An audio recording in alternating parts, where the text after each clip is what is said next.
Sophie. This is my sister, Leah. And this is New Mexicast. Yay!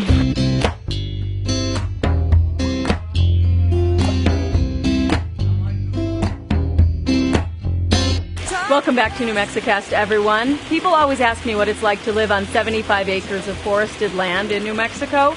Well, as you see behind me, my family's visiting from Chicago, enjoying our beautiful weather and swimming in the jacuzzi. So I can't complain about that. I'm in my backyard. This is our waterfall. And I thought I would share something with you that happened the other day to give you an idea of what it can also be like to live so close to Mother Nature. Take a look at this visitor that decided to take a dip in our waterfall. It's a huge black bear. It didn't hurt anyone, but it came up, took a swim, and went on its way with a lot of encouragement from my dog. Crazy, isn't it? I thought you city dwellers might appreciate seeing that.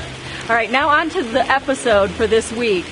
When we were on our trip out to the East Coast, we went up to Canada, so this is actually going to be the first international story here on New Mexicast. We were visiting some dear friends and discovered that their mother had a hidden talent.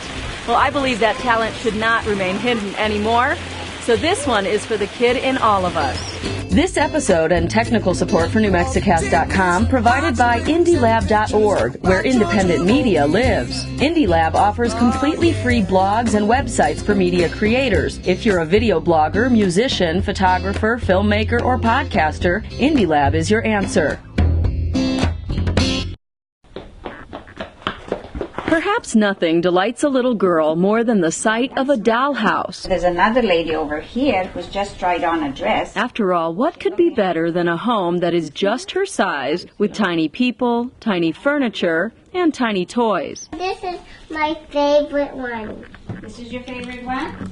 The one that we are looking at. Which is why Mina Kupferberg's home in Montreal, Canada, is a 3-year-old's dream come true. That's why it is my favorite one, because it has a donkey and a scooter and an outside table. Mina has been building dollhouses for 14 years, after reluctantly accepting a dollhouse building kit as a birthday gift from her daughter. It took me 13 months to build that house, and I did it according to instructions, because I really didn't know what I was doing, so I followed, and it was like a little bit stressful, because I don't even like to follow recipe. You see? This was the end result. From the attic They have chips. to the sewing room, there is something to delight the senses at every turn. What do you do when you go to someone's house if you want to know if they're home? What do you do? Ring the doorbell. That's right. Try it here. Does it work?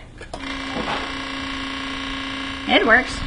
But I don't think there's anybody home. They don't answer. Then, while putting the finishing touches on this first house, Mina quickly realized she was hooked. I said to my husband, I have a funny feeling. It's like, what am I going to do next? Not that I didn't have anything to do, but it was a different thing. So I was doing this for myself. So he says, okay, so go buy yourself another one. And I been buying 15 houses later. I've been buying and buying. Yes, that's 15 full houses and 16 individual room boxes that she has created, one drawer, one lamp, one plate at a time. Now, if you notice, I have books that are on the floor. I have books that are open, because I believe that there is no house. Some things have to be a little bit out of place or on the floor to create a sense of reality. Part of what makes Mina's houses so unique is the intricate detail that goes into every single home. For example, take a look at this potted plant that was on one of the porches. Those are real flowers dried by Mina herself and then turned into this work of art. It is such attention to detail that makes Mina Kupferberg one of the most talented dollhouse makers in all of Montreal. My favorite one is to ring the doorbell. That'll figure it. And why her young guests have such a hard time choosing a favorite. Oh, but I've got to show you another one. Come on. But as much as the little ones admire these little things, the truth is Mina's houses aren't for kids. But none of these things are for children. They're not toys. This is the mommy and the daddy bedroom. But they have become a great way to connect with the children in her own life. This one I built with my grandson from California when he was 9.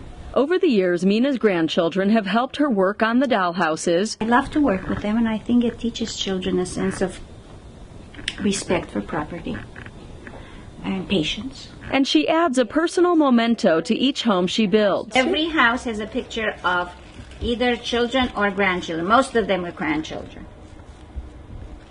So in a way, I felt that by telling him, this is yours, everybody protects his own, and nothing got ruined so far. But as delicate as everything is, this is no museum. To the outside observer, her homes may be masterpieces, but to Mina, they are all works in progress that she tinkers with and fine-tunes all the time. This is my little workroom.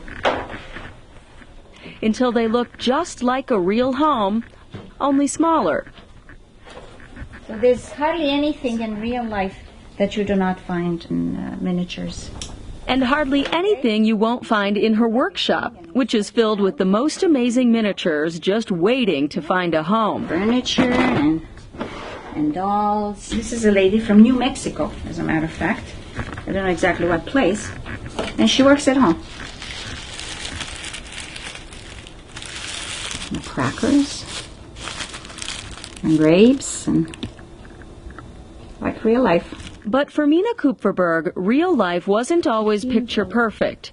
Much of her inspiration as an adult comes from the harsh reality of her own childhood. I grew up during the war, and life was very, very difficult. And we were always concerned about surviving from day to day. And my parents were very protective and very caring, but life was difficult. So I didn't miss anything that they could provide me with, but I missed the joy of childhood. So when I opened up my company, I called it Second Childhood, and I feel that this is my childhood that nobody can take away anymore, because I'm all big now. See the baby sleeping in the crib? And now, thanks to that second childhood, Mina will be spreading that joy through her dollhouses for generations to come. You know, I made all this, the curtains and the bedding. Wouldn't that be fun to have a house of your own? In Montreal, for New Mexicast, I'm Rosalinda Roman. And after seeing all of those dollhouses, the most amazing part is that Mina has never sold a single one. She says they're much too personal to look at as a way to make money. She has given one away as a door prize, but other than that, they're all right there in her home. Talk about a labor of love. Thank you so much, Mina, for letting me share your talent with the world. Well, that's it for this week's edition of the New Mexicast. By the way, we are looking for a few good sponsors, so if you want your company featured here on the New Mexicast, please send me an email at rlr@newmexicast.com. Thanks again for watching, and we will see you again in 2 weeks. I'm Rosalinda Roman. New Mexicast theme song is New Mexico by Dorian Spencer. Hi, welcome me. Hi, I'm Sophie. Hi, I'm Sophie. This is my sister Leah. And? Okay, that's a good start, and then what? Oh, said you're not going hi. to say you're visiting New Mexico? No. Okay. Okay, take two.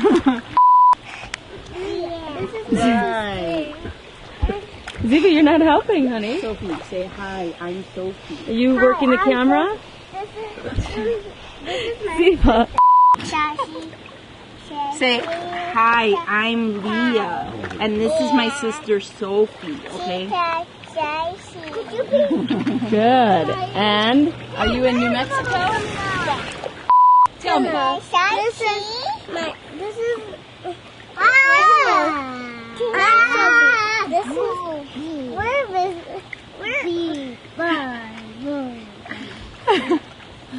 Should we start again? You